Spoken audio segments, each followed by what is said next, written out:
everybody. I'm Janet Miller. Like I said, I'm normally based in Vancouver, British Columbia, but today I'm coming to you from Ottawa, Ontario, Canada, which is the capital of Canada with lots of snow here. What we're going to do today, you'll need a pen and paper, or if you want to just use your phone and take some notes, we're going to do a little quiz, and it's going to be very interesting for you to see what your score comes up with. What I'm going to do is I'm going to be asking you 10 questions. And for each of the questions, you're going to rate yourself on a score of 1 to 10. And then you're going to come up with a total score out of 100. And I call this the gritty exercise. And what this is going to help you understand is a couple of things. It's going to help you understand, high five, I'm doing really well in this part of my business. I know I need to keep my head down and keep working on these things. This is what's giving me success. And then what I also want it to do is create some awareness of, you know what? If I'm going to thrive in 2023, I got to make sure that that's a gap in my business. I got to make it better. So that's what we'll do. So I am going to share my screen, and then Christina, I'll just get your help. If I miss something in the chat, just point it out to me, but we'll have some time at the end. Okay, so let me share my screen. And if I go like that, okay, you guys can see my slides. Can I get a thumbs up if we can see my slides? Okay, yeah, okay, awesome. Okay, so now if I tap on there, okay, there we go. All right, so here's my quote for the year. 2023 is going to be a really interesting year for us running a real estate business, right? We've had the past 2 years that's been, I don't know if we're going to see that again in the near future. So my prediction is in 2023, there's going to be 3 distinct outcomes for a real estate business. The business is going to survive, the business is going to take a complete nosedive, or the business is going to thrive. And the ones that survive, the businesses that thrive, are the ones are run by agents that are gritty. So what we're going to cover is, what does it take to be gritty, and how gritty are you? So before we get into the quiz, I just want to remind us of what gritty means. And I don't know, has anybody read the book Grit or watched a TED Talk by Angela Duckworth, who wrote the book Grit? And she defines grit as this: grit is passion and perseverance for long-term and meaningful goals. It's not talent, it's not luck. It's about having a goal that you care so much about that it organizes and gives meaning to almost everything you do. So we're going to take that and we're going to translate that into real estate and understand, what does it mean to be an agent who is gritty? So here are the 10 questions. Here are the 10 characteristics of an agent who is gritty. Okay, number 1, agents who are gritty have a growth mindset. So give yourself a rating on a scale of 1 to 10 that you have a growth mindset. And what does a growth mindset mean? It means you embrace challenges, you persist in the face of setbacks, you know that effort is the path to mastery, you know, you learn from the feedback you get, right? When you see others succeed, you are inspired to grow. And if you fail, you just see that as an opportunity. So give yourself a rating on a scale of 1 to 10, how you would put yourself as having a growth mindset. That's number 1. Number 2 is, a gritty agent goes all in on repeat referrals and reviews, right? Repeat business, referrals, and reviews. So that means when you look at your results, 1/2 to 2/3 of your business is coming from transactions from your past clients, referrals from that group, from your sphere, referrals from that group, and from agent referrals. And what also ties into that is, if I were to Google your name, I would definitely be impressed with what I see. So even if I haven't met you before, if I Google your name, I have enough confidence in what I read that I say, you know what? I'm going to pick up the phone and call that agent. They are the right agent to sell my home, right? Or if I Google best agents in and your area, your name is at the top of the list. So how would you rate yourself on a scale of 1 to 10 of going all in on repeat business, referrals, and reviews? Okay, so that's the first two things. The next thing is you're intelligent, and each of these intelligence, you're going to give yourself a scale, a ranking on a scale of 1 to 10. So the first kind of intelligence I want you to have is about intelligence about the market, right? So a 10 out of 10 agent would give themselves a score of 10 if they studied the market every single day, right? They could, with confidence, answer the question, how's the market? But not only that, it's not enough to study it and to know it. What you do is you also share that knowledge with your sphere, with your followers, and it helps bring in new business, right? So if I go to your YouTube channel, or I'm connected with you on LinkedIn, or I follow you on Instagram, I can see your opinion of the market. And actually, it's, even if I haven't met you before, I'm so confident in the information that I see. Again, it gives me the confidence to pick up the phone and call you to sell my house or to help me buy. So that's intelligence of the market. The second type of intelligence is you have intelligence of products. And what that means is you're really knowledgeable about the active listings and the sales in your area. And so an agent who is intelligent about products, oh, we're just getting some background there, if you can help me with that. An agent who is intelligent about the products goes out and visits the active listings in that area where you want to be the expert, right? So if you have a farm area, or you have that area of the city where you want to be the absolute expert, you take the time and go visit the properties. And what that does for you is when you're on a listing presentation, you can say, oh yes, I was in that one that sold down the street 3 months ago, and here's how that property compares to yours, right? It gives you a serious competitive advantage when you're on a listing presentation. Because if I'm another agent and I'm competing against you, and all I can say is, this is what the MLS shows, you have the advantage because you've been in that property. That's what it means to be intelligent about products. And then also on the buyer side, if you've gone to visit those different properties that have been on the market, if you're now taking a buyer through a listing that just came on today, you can say to them, you know what, I visited that one that sold a month ago or a week ago. Here's why I like this floor plan better than that one. It helps you speed up the conversion with your buyers. So what is your rating for intelligence of products, right? Give yourself a rating on a scale of 1 to 10. So then the next type of intelligence you need is intelligence of your client's DNA. And what that means is you understand your client's desire, need, and ability. So it's not enough if you go on a listing presentation to just understand, okay, we need to list it at 900,000 and this is how we're going to market it. You understand their DNA. What is their desire to move, right? What is triggering the desire to move out of their property, right? Is it a job transfer? Is it a new baby coming? Is it they're an empty nester and they don't want the stairs? What is triggering that desire to move? Need. What do they need in their next home? Do they need more space? Do they need more parking? Do they need less stairs? Do they need to be in a certain school district? What do they need in that next property? And then what is their ability to move? Can they move tomorrow if the right one came on the market? Or do they have to wait till the job transfer is finalized? Do they have to wait till the baby is born? Do they have to wait until the youngest goes off to college? Maybe they have to get their taxes done because they can't get their pre-approval until that's all sorted out. So really understanding your client's DNA, give yourself a score from 1 to 10 on that. The next thing you want to be intelligent about is your goals and conversion rates. So it's not enough to know, you know what?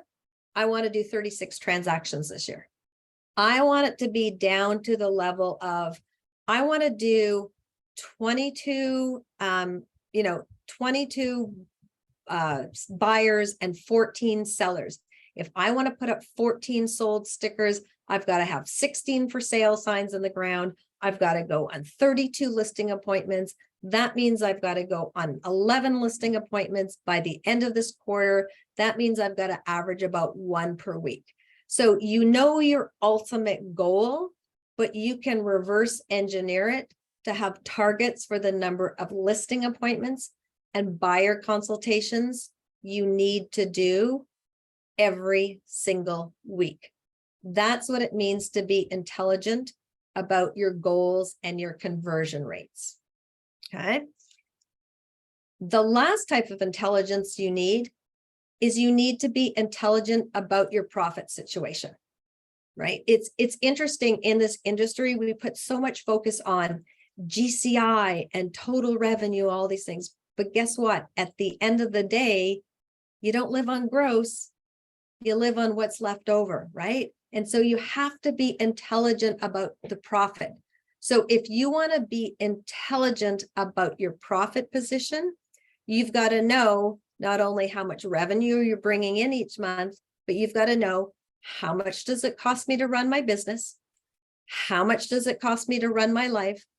What is my debt situation? How do I want to change that by the end of the year? Right? What are my savings goals? And what are my habits that help me manage and understand my profit position? Right? So do you have QuickBooks? Do you have a bookkeeper? Do you review your P&L every month? Like, do you understand your financial position every single month? So that's what it means to be intelligent about profit. So those, you should have 5 different scores there, right? So give yourself a score out of 10 on the market, on the products, on the client DNA, on the goals and conversion rate, and on the profit position. Okay. All right. The next thing a gritty agent is really good at is they build and follow a time block schedule, right? They build and follow a time block schedule. So it's not enough to just have it in your calendar, but you're actually doing your hour of power when you say you're doing your hour of power, right? That you've got time in there to do your workouts. You've got time in there to spend it with family and friends. You've got CEO time built in your calendar, right? So you've got time to work on those projects that make the business grow. And not only that, it's not a set it and forget it plan. You have a time block in your schedule that at the end of every quarter, one of the things you do is that you look at it and you see, does that schedule still make sense, right? What about what time am I getting up? What time am I going to sleep? When are my office hours? You want to review that every 90 days. So how would you rate yourself on a scale of 1 to 10 on a time block schedule? Okay, getting to the last 2 here. The next thing, Janet, going back to that, I love that the last thing is that you review it every 90 days, because something that's working for me this month may not work. Like if you have children, your schedule that you have now isn't going to stay the same when they're out for the summer. So I love that it's like you're reviewing it. Is this working? Is this, fitting in my lifestyle? I love that. Yeah. And you know what else? Like, yeah, so your personal demands, also the ebbs and flows of the business too. There could be certain times of year that are a bit busier for the business. And the one that I deal with a lot is sunrise and sunset. In the winter months, I don't see sunlight till about 8 a.m. But in the summer, 5 a.m., 4:30 a.m., the birds are chirping. So that obviously has an impact of how I schedule my days and my evenings based on sunrise and sunset. So definitely give yourself grace to update that schedule every 90 days. Okay, so then the next one, a gritty agent is a tactical operator. And that means your operations manual is not in your brain. right? Your operations manual is documented somewhere.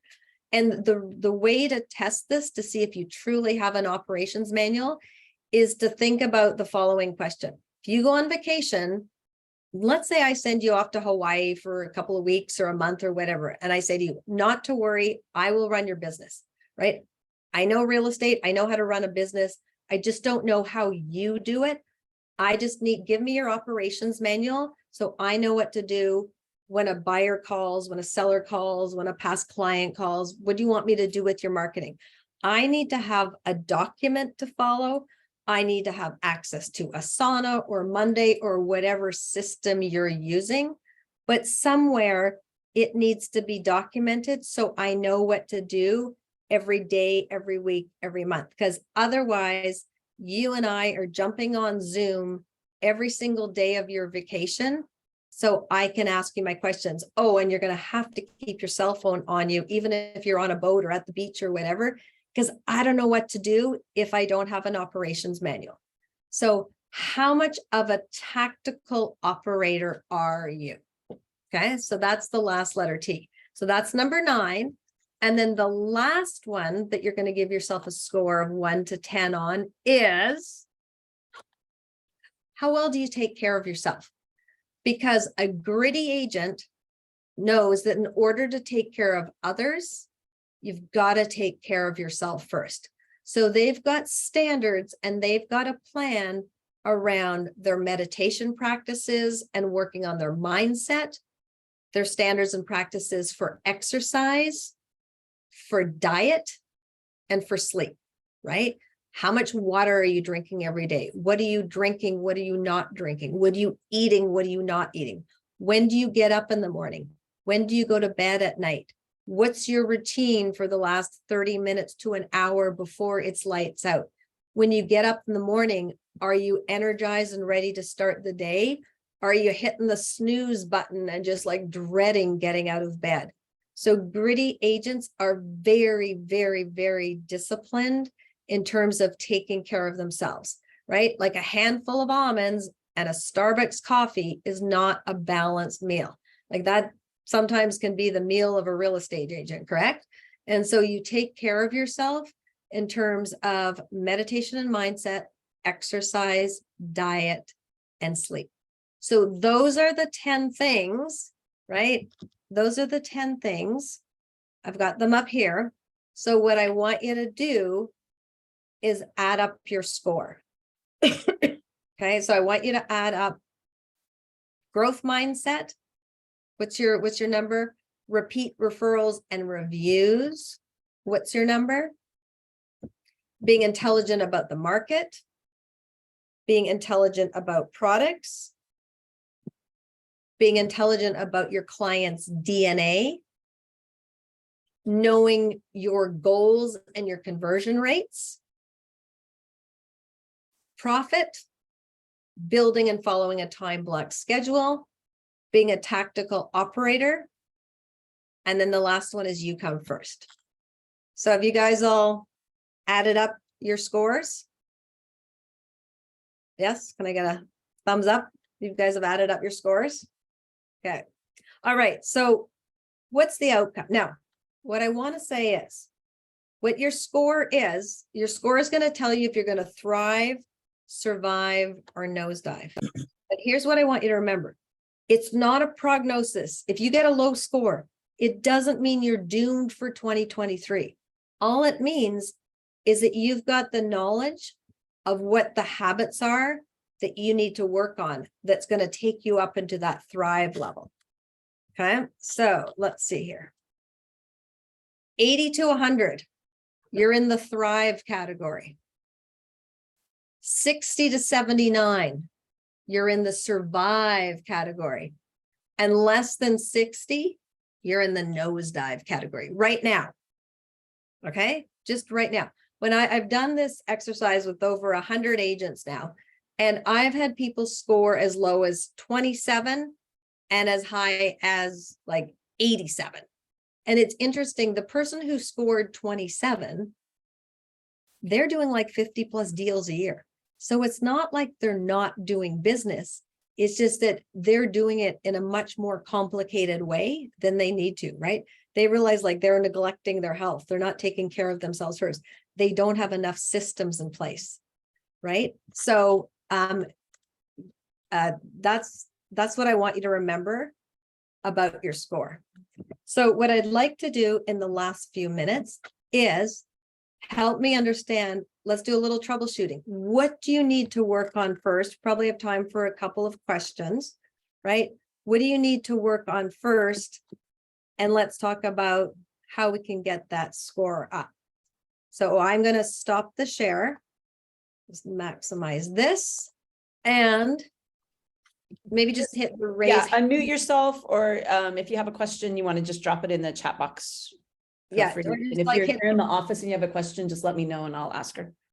just hit the raise hand button, because I'm curious to know either what did you learn about yourself, right? What did you learn about yourself, or where do you need some guidance?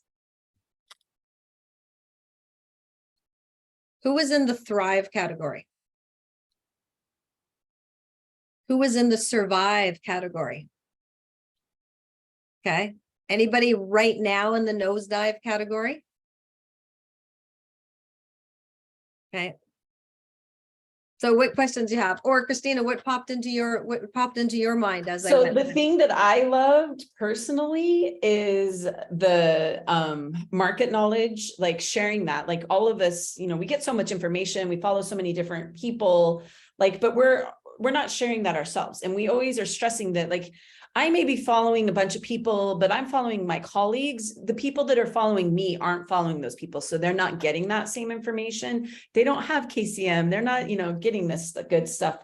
But the one that really, really stood out to me was the product. Like, I'm in the MLS all the time. I know those things, but am I going to preview homes anymore? No. Am I going to new builds? No, I don't have that true product knowledge. So I love that one. That one was really like, okay, that needs to change. And then I love how you phrased the DNA, the desire, need, and ability. That was great. I'll tell you what I've seen by doing this and having discussions with many agents. The ones that you just flagged come up a lot. It's like, you know what? I don't study the MLS enough, or I get, you know what? I study it all the time. If someone asks me how the market is, I'm a genius at answering that. But where they saw the opportunity was to simply share it more, right? And the solution to that is really easy. You know, do a quick reel once a week, do a midweek market update every Wednesday, or do the weekend review every Friday. Just pick 2 to 3 data points and have an interesting story about what you're seeing in the market. It could be, you know, the amount of traffic you're seeing at open houses, or there's been a change in interest rate, or there's a change in housing policy. Be the expert. Pick that day that you're consistently every week, just putting out some data around the market. And you're right, with the products, the intelligence of the products, a lot of people were like, yeah, you know what, I don't get out to enough properties. But imagine if you started going out to properties more often, and then you put it in your stories, right? You create a reel. Don't say the address of where you're going, but tell me the neighborhood that you're in, and tell me what you're seeing. Because guess what? I'm going to start to associate you with downtown or uptown or north side or west side, or townhouses or condos or new constructions or investment properties. It's a really good way of getting the word out there of where you are an expert, right? All you're wanting to do with these tactics is attract people into your world. Like, how great is it when someone you haven't worked with before picks up the phone and calls you and asks if you're available to help them, because they've got that know, like, and trust with you already, because they've seen your work, they've seen your videos, they've listened to your content, right? So I like the good news is those are really, really good ones that you can change instantly. And everybody can do them. Those ones are easy. We have one agent that asked if you have any tips for agents with small children, how they can do the time block and everything. Okay. Give yourself grace. Okay, but do the time blocking that works for your life. So if you have small kids and let's say you're dropping them off at daycare, or let's Oh, say good. or let's say you're dropping them off, or you have a nanny coming in or whatever it is, just give yourself grace. If that means you can't get to the office until 9:30, that's fine, but be consistent with that and make the most of every hour. So let's say you can't get to the office till 9:30 and you've got to leave by 2:30 or 3 to pick them up. Make the most of every minute you have. So mornings are for you, afternoons are for others, right? Mornings are for you. Mornings are for you for studying the MLS, doing your hour of power, making your connections, reaching out, right? Reaching out. Don't do the admin work until at least late in the morning. Don't meet with people till at least late in the morning. Control your day up till at least 11:30, and then leave the rest of the time for meeting with others. That in itself can often help. And just have the time blocks in your schedule for appointments. Hey, this is when I'm doing coffee meetings or buyer consults or listing appointments. Get them in there. Even if you don't know who you're meeting with yet, get the time blocks in there. Think about when you call your dentist or your doctor for an appointment, they give you the availability slots, right? And so I find when you do that, you control your schedule about 80 to 90% of the time. Okay. Are there any other questions in the chat or from the group? Janet, I have a comment and a couple of questions for you. By the way, great stuff. Thank you so much. This is amazing. I used to have a similar survey of 10 items for improvement, and we used to have our agents during a quarterly review rate themselves on a scale of 1 to 10. And then at the end of our review, they would actually pick 3 items to improve on in the next 90 days, because we try to improve on 10 things, we probably won't even get through 1, right? So we try to break it down, in small pieces. And I know this is like a process. It doesn't happen overnight. It's like a 1-year process to improve in these categories. But my question to you was, to you, in your experience, what would you think is the 1 or 2 that are non-negotiable that should be worked on like now? Okay. So before I answer that, I just want to reinforce what you said. You're bang on with what to do with this, right? So take this assessment. You don't have to change it all. What's the 1 or 2 things you want to work on by the end of this quarter? Review this again at the beginning of April. Pick the next 1 or 2. Right? And keep building and improving and see how you level up. So you asked, like, what's the most important? Time block schedule, definitely, right? Time block schedule, absolutely work from that. And then just the ones that we talked about before, like just, you can make such traction, you can make such gains in your business by studying the market and sharing it. Like, it just leads to so many other opportunities, right? It's going to help you get those listing appointments. It's going to help you get those buyer consultations. So like, to me, those are the time block schedule and the knowledge of the market. Those are really key. Okay. And if you want me to come back at a future date and go deeper on some of the others, I can absolutely do that. But what I want you to take away from today is give yourself a score, pick the 1 or 2 you're going to work on right now, reassess next quarter, and keep leveling up so you're gritty, because I want every one of you to thrive in 2023. Sound like a plan? Okay. Thank you so much, Janet. Always like amazing information. We love it when you're on here. Awesome. Okay, I'll see you guys again soon. Thank you. Have a good one. Bye.